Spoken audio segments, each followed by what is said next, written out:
There's no blueprint on how to beat me. They got an ad whip. Joe Louis had come out of retirement to fight Rocky Marciano. The man was 76 years old. Your biggest payday is facing me. Without me, you're not getting shit. One down, one to go. Who the fuck is that guy?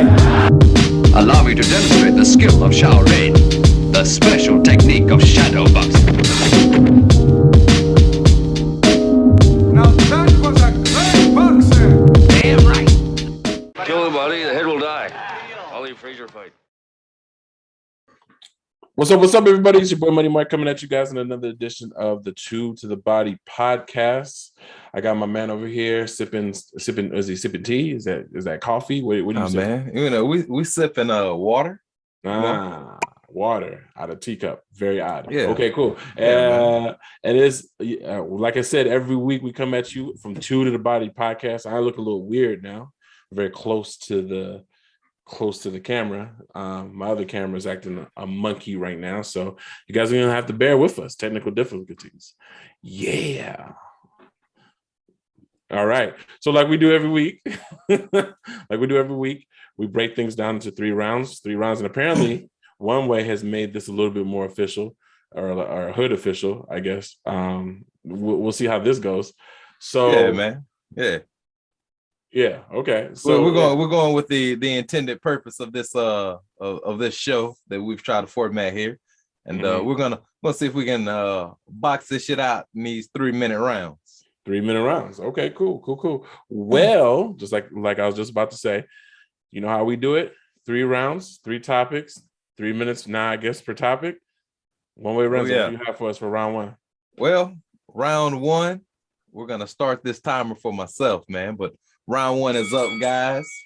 And today, right now, in this moment, we're going to talk about the lightweight division in boxing. Now, the lightweight division in boxing has been recently exciting because it seems like about about 5 of their top guys have fought. You've had Gervonta Davis fought. You've had Teofimo Lopez. You've had Vasily Lomachenko. You've had Devin Haney. You've had Jojo Diaz. We'll just throw them in there for shits and giggles. You've had all these guys fight recently, and now we're looking at 2022 where we can possibly see these guys finally fight each other. And if you've been watching boxing here lately, you've realized that a lot of guys haven't been fighting each other. They've been finding other things to do, whether it's taking a break or fighting someone else, just all together. They've just not been fighting each other. But now it is time, since everyone is on the same schedule, so to speak, it's time for these guys to be fighting each other. One thing that I was looking forward to when George Kambosos beat not Devin Haney, but Teofimo Lopez for his belts, is I was hoping that George Kambosos would go ahead and fight Gervonta Davis or Devin Haney, because those 2 things make the most sense if you're looking to do 1 or 2 things. A, if you're looking to make money, you fight Gervonta Davis in Las Vegas. If your goal is to be champion and be heralded for someone with all the belts, then your only other choice is to fight Devin Haney, because Devin Haney has the other belt. Fighting Teofimo Lopez, again, really doesn't make sense because he's hurting and all that good stuff. Fighting Vasily Lomachenko, it might be exciting for Vasily Lomachenko, but it really doesn't do a lot for George Kambosos. I mean, it's a hard fight. Yes, he'll probably fight Vasily Lomachenko in Australia, but what comes with it? You beat him, you really get nothing. You lose, you really get nothing. Like I said, the 2 choices for George Kambosos, if he wants the money, is Gervonta Davis. If he wants the actual glory, it is Devin Haney. All the other fighters really offer him nothing. One fighter that I see a lot of nothing from here in the past 350 some odd days since he last fought is Ryan Garcia. And now his name is also in the mix with fighting these other guys. So let me tell you guys, it's not the glamour division of boxing because that's known as the welterweights, and it's definitely not the heavyweight division, but the lightweight division right now is dope. And that you can't see because it just definitely changed the color of the screen. But that's the round right there. And we to the 1 minute rest. Mark, I'm in the corner. What do you got to say to me about this this lightweight division? Well, I mean, the lightweight division seems exciting. We got Gervonta out here doing his thing. We got Lomo looks like Lomo of old in this last fight. We got Kambosos, a new addition to it, and then we got Devin Haney. So having all these guys in the mix is definitely going to lead to some exciting outcomes. I do feel that Gervonta is probably going to come out of it on top. If they do fight Gervonta, I have a feeling they're going to duck Gervonta. But I mean, if I was any one of those guys, I don't know if I'd be too excited to run into there. I think out of all those guys, I think Lomo might actually take a shot at him because I think Lomo learned something from that Teofimo fight. He learned that he could take a shot and keep punching. So we'll see. We're seconds out from round 2. And round 2, it's up to you. And UFC 269 recap. What you got, Mark? All right, so UFC 269 recently just passed, and we had a doozy of a card. This is a card actually. When I first looked at it, I didn't necessarily know. I didn't know if I wanted to buy it, but then after seeing all the craziness that happened, it's definitely a card that if you didn't buy it, you definitely were glued to Twitter like everybody else, or jumping on an illegal stream to mess up your computer. But looking at the card itself, first and foremost, we get, and I'm only going to talk about the highlights. We get, of course, Dominic Cruz did win his fight. That's kind of a minor highlight. But Cody Garbrandt went and moved down a division, went to the bantamweight division to fight them little fellas down there. And they gave him, no, actually not the bantamweight division. It was the flyweight division. Went down to the flyweight division.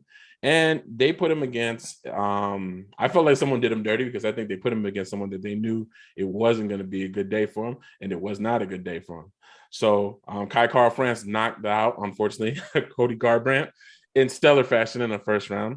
Sean O'Malley actually kicked off the card. He won his fight, and apparently Pavia is supposed to be a real guy, so a lot of people are interested in seeing what's going to happen with Sean O'Malley. But to get to the shockers of the card, Amanda Wout Nunez actually lost her bout against Juliana Pena.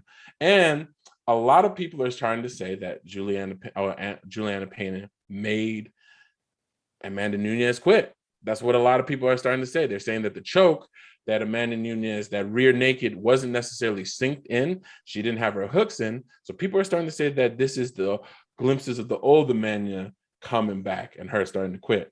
I don't necessarily know about that. I will say this, though, out of Juliana Pena and Amanda Nunez, I know there's another chick in a lower division who will fight both of them. Just putting it out there. Finally, we have, of course, the main event, and we have, of course, Dustin Poirier versus Charles Oliveira. And honestly speaking, I said it from the beginning. Something told me that Charles Oliveira was going to beat Dustin Poirier, and Charles Oliveira did beat Dustin Poirier. It was actually very similar to the Chandler fight, only it ended up with a choke. Similar position, honestly, similar kind of position. Only Dustin was standing up when this happened to him, and Dustin ended up quitting.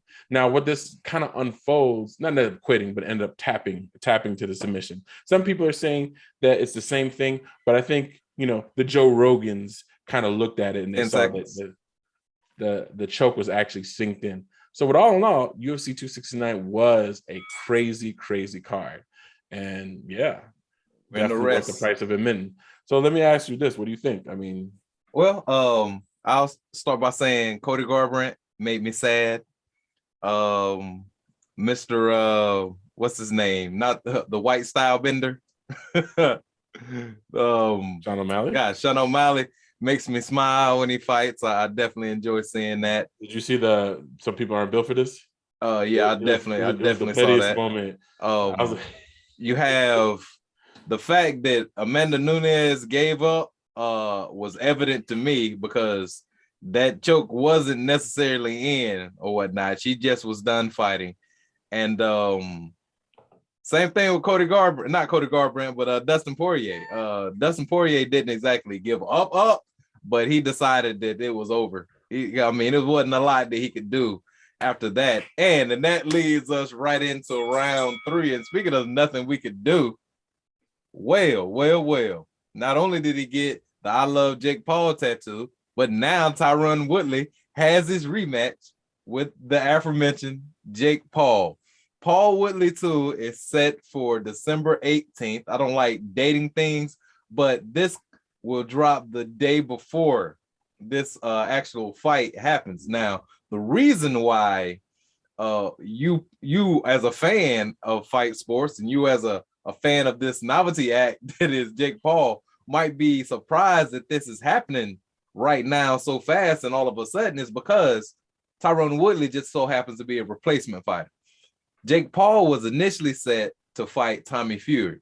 Tommy Fury is the little brother of Tyson Fury and the son of Tyson Fury's father, obviously, since he's the little brother of Tyson Fury. But here's a guy that has a boxing pedigree, so to speak, not a heralded amateur career, but he just started his professional boxing career.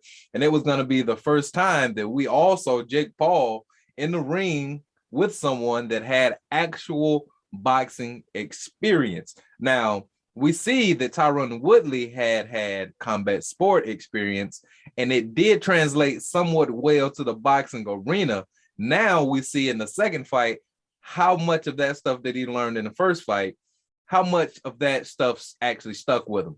Is he going to be the guy that we saw him be later on in his UFC career, or is he going to be the guy that we were seeing early on in his UFC career? And by that I mean, are we going to see him let his hands go? Are we going to see him in a position to where he has Jake Paul in trouble, that he goes out there and basically possibly, shoots his load trying to beat that man at that point? Like, I would like to see that personally. I just don't know which Tyron Woodley we're going to get. Are we going to get the monster Tyron Woodley? Or are we going to get the Adrian Broner in a fight with Pacquiao or anybody else? Are we going to see a lot of not throwing hands? There are some allegations about what may and may not be in the contract as far as what can or can't happen to Jake Paul. But as a fight sports fan, even though this is novelty boxing, I always hope for a knockout, and I hope we see one, even if it just so happens to be Tyron Woodley on his back, bottoms up, looking up at Jake Paul, because Jake Paul is the man now. Now, we'll see when it's all said and done, but great step-up fight for Jake Paul because it is a rematch. Great opportunity to make more money for Tyron Woodley. Let's go. Let's see it, man. And with that being said, that is the end of round 3, which makes it the end of all 3 rounds. Now it's time for the post-fight. We'll start with the lightweight division.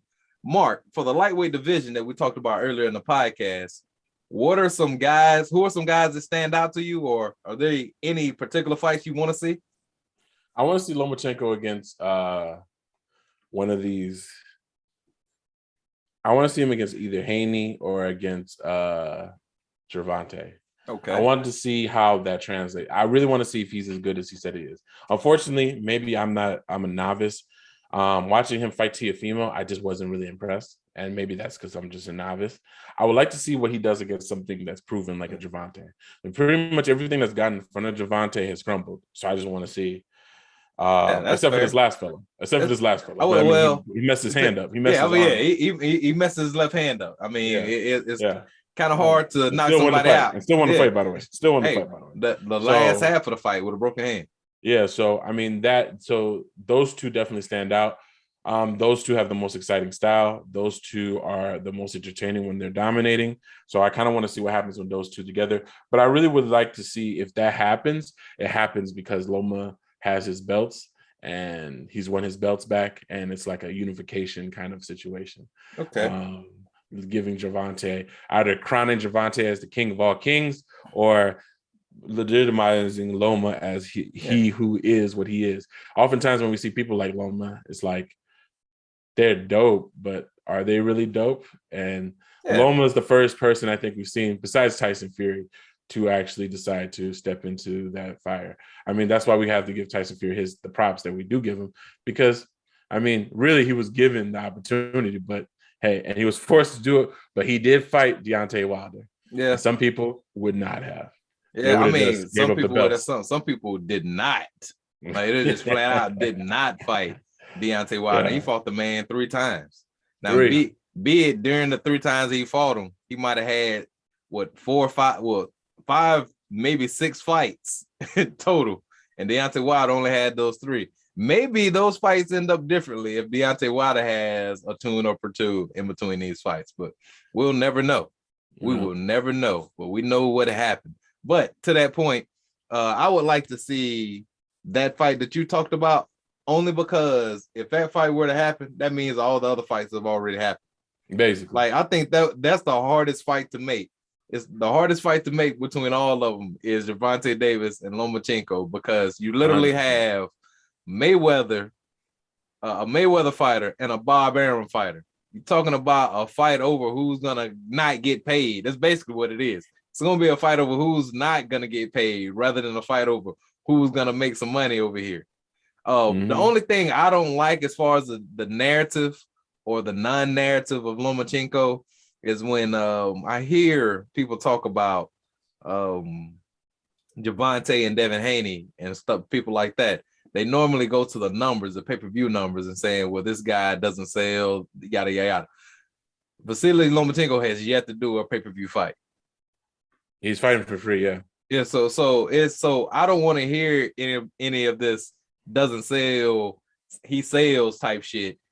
Hey, we gonna be there when you charge us, because that's just what we do as boxing fans. Anything else for the lightweight division before we move on to the UFC 269? I'm good. All right. With that being said, UFC 269, Charles Oliveira did beat Dustin Poirier. Like I said. Just like you said. Now, also, to that point, since you want to roll, why don't you tell the people who called out Charles Oliveira after this? I'm going to sip my water. Okay, so shortly after this, a fighter that in that division that we all know and love reached out and added his style of congratulations. The notorious Conor McGregor jumped on his Twitter fingers, and decided to ask Charles Oliveira, hey, when are we fighting? Charles Oliveira responded, I think he responded next week, or he just responded yes, which now posts what is going to happen. If you look at it, Charles Oliveira is in a pretty decent. It's really more so. Conor McGregor is in a pretty plus situation that a lot of fighters hate, but Conor McGregor has the numbers, and he's good enough that you have to put him in the top 10. Yeah. So unfortunately, because he has the numbers, because people want to get paid, because if you are the champion, you can make a lot of money because you make pay-per-view points. It makes sense to fight Conor McGregor over, say, a Justin Gaethje, over, say, whoever. Honestly, it just makes sense. It just makes sense. Whoever over Islam Makhachev, over a Tony Ferguson, Conor, yes, right away. So we don't know if it's going to happen. We don't know if the UFC is going to do it. I think the UFC has already kind of gave Justin Gaethje his promises, but the worst thing for the fighters, Dana White don't give a damn about no promises. The worst thing for the fighters, but the best thing for us fans is if Conor actually somehow fights Charles Oliveira, and if he actually beats him. Like, can you imagine a world with Conor having that belt again? It would be the roughest world for those fighters to be in, because now Conor is going to just do whatever he wants. It's back to shenanigans. It's back to running around. It's back to talking crazy. I mean, obviously, Dustin Poirier is going to definitely come back down. And another thing as well, actually kind of tied to this as well. This is breaking, but it recently, I guess, Dustin Poirier actually. There's rumors that Dustin Poirier may actually move up to 170 to fight Nate Diaz. Might as well, man. Might as well. Common opponent. Make some money. Get out of here. Yeah. Make some money. Donate to your charity. Get out of here. Yeah. You know what I'm saying? And I think the same thing gonna happen to him. Definitely gonna be some blood in there. You think he's gonna get punched and then choked out? Yeah. I think he's gonna get something. I don't know, man. So Nate Diaz is not the same Nate Diaz, but Nate Diaz is definitely a zombie fighter. And the thing about them zombie fighters, they don't get knocked out. They don't take a knee. For real.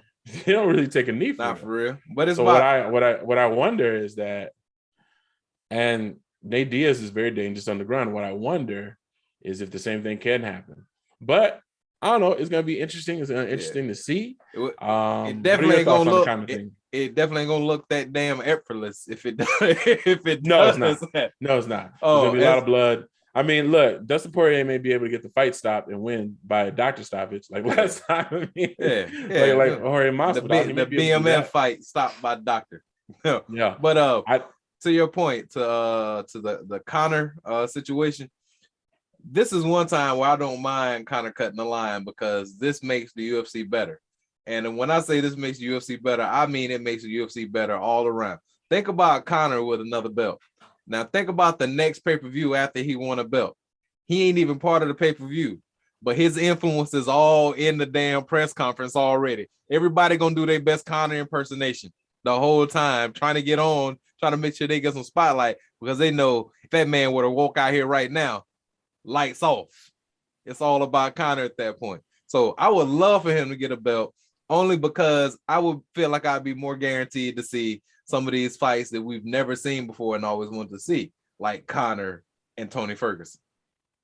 Like, shoot Tony Ferguson a championship fight if Conor wins. It give both of them something to fight for. Like, because they fight today, if they fought today, right now, it'll be for nothing. Like, Conor got money, he ain't worried about that. And Tony Ferguson only worried about pride. I mean, neither one of them want to lose what they got. Why even fight? But if it's a belt on the line, some respect on the line, absolutely.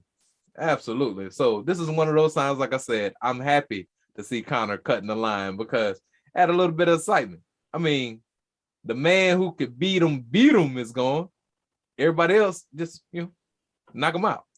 I guess. I don't know. Conor still Conor till he ain't Conor. Yeah, basically until he stops Conor. Yeah, he can Conor for forever. That's what I'm saying. Well, he can Conor as long. Hopefully, he can Conor longer than Tyron Woodley in the UFC. And that brings us to the last part of our post fight. Paul Woodley 2, somewhere in Florida. What do you think? I think Woodley touches him up. So I'll say this: there's definitely games being played. Apparently, I was just watching the Showtime All Access. Apparently, there's a $500,000 incentive in Tyron Woodley's contract if he knocks Jake Paul out. I think, seriously, they mentioned it. There's a $500,000 incentive if he knocks Jake Paul out. He gets $500,000. I think what they're trying to do.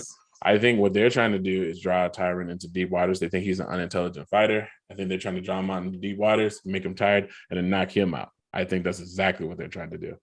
They're trying to get him to punch himself out, blow his load, and then clean him out. I think the funny thing about Jake Paul is that if you're a boxing fan, if you understand the sport, it's so elementary. And I think unfortunately, Tyron's style is not conducive enough to counteract it in a sense. Like he's not the type to just, he doesn't throw enough to just score on points. So it's either explosive action. So it might necessarily work. I just feel like with Tyron is smart enough because he's been a UFC fighter for this long to understand that they are trying to take you into deep waters and they're trying to get you to blow your load. Hopefully what this doesn't do, it turn him into gun-shy Tyron because everyone hates that. At this point, you might as well throw your hands because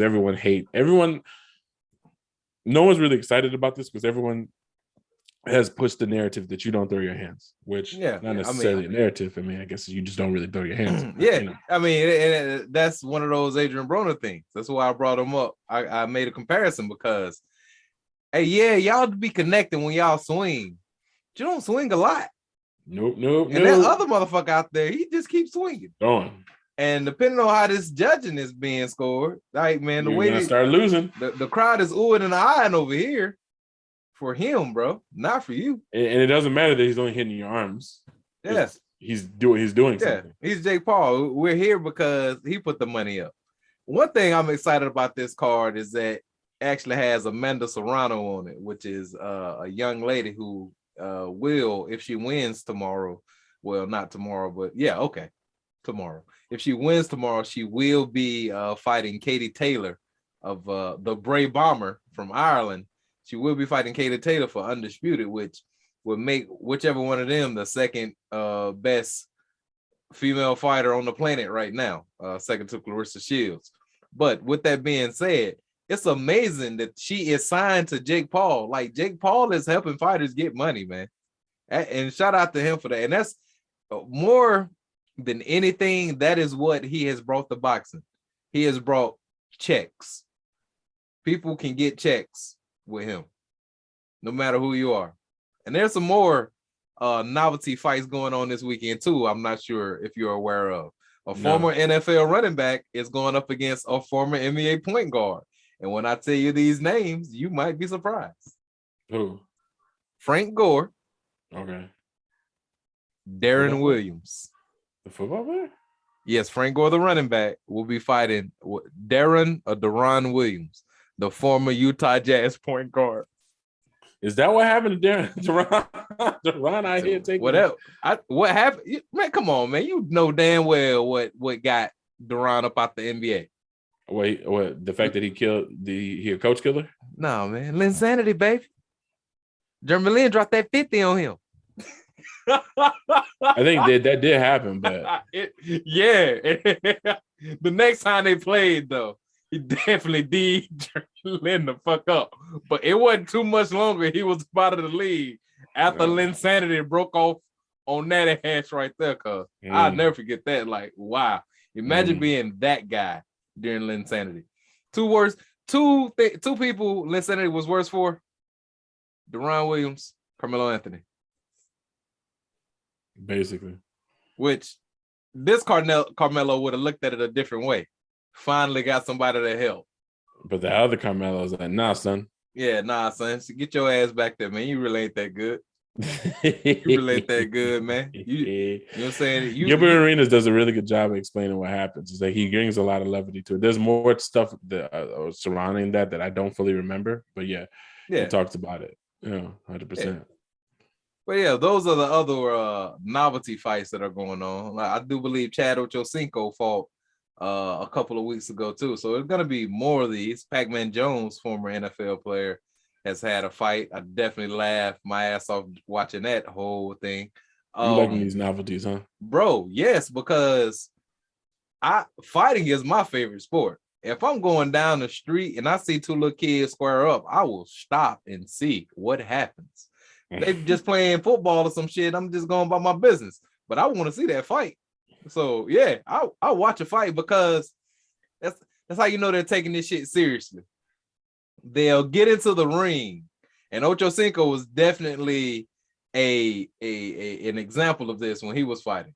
They get into the ring serious about boxing, but instinct kicks in, and that shit becomes a fight fast as hell. It becomes a fight fast as hell. Niggas don't be moving like your coach be moving. You know what I'm saying? The dude face ain't what a mitts be. You know what I'm saying? Like, come on, man. Like, his whole body moving. Usually the bag just go back and forth from this damn chain. You know what I'm saying? Like, it should just hit different. It certainly does. Yeah. It certainly does. But it's a beautiful thing. So I'll watch anybody throw hands. I shit you not, man. Old ladies, anybody. Well, all right. All right. Man. Well, for me, I mean, at the end of the day, I mean, I feel it's a money play for Tyron. I feel like I'm not going to hate on Tyron making his money. Black man making money. Black man making money. Hopefully this go around. He's probably making less for this one than he did for the of course he is. Of course. Because this is a replacement. He's replacing a fighter. Of course he is. But I think this is also just to, repair his image and whatever the case may be. I think he also looks at it as an opportunity to get more money. Fam, if he wins, third fight. Yeah, third fight. Money. Oh, yeah. Trilogy with Jake Paul and you won one? Get out of here. Yeah, definitely. So, like I said, I'm not gonna knock it. I mean, go ahead, black man, make your money. I think. Listen, I feel like Tyron definitely. Huh? If he win, hopefully he buy some beats. Well, nah, yeah. Hopefully he stops rapping. Shit. Because he has enough money to buy beats. Give him a producer or something, man. Somebody to tell. He's stuck in that crunk era. It's very funny. But I mean, let him do what he does. I mean, I guess. The fact that he dropped that video right before that fight and then he lost, it was just kind of like, bro, that's big. The second thing he did like that. Go big and lost. Yeah, well, I say this. Black Lives Matter. Black Lives Matter. They don't in the octagon. The positive thing about that this interaction is that Tyron showed his personality. And it seems like Tyron can show his personality in these bouts. And we got to see that Tyron's not lame. Yeah. Tyron definitely showed us like, nah. That's true. Yeah. Like, no, sir. You're lame. Like, I know you thought this interview was going to be like, oh, you're lame and you're going to do all this. No. I want you to understand. Like, if we're in a room, no one dresses like that where you live. No one dresses like that where you live. That was a great one from Tyron right there. Nobody you know dresses like that. And he was killing him. He was jabbing him with that shit.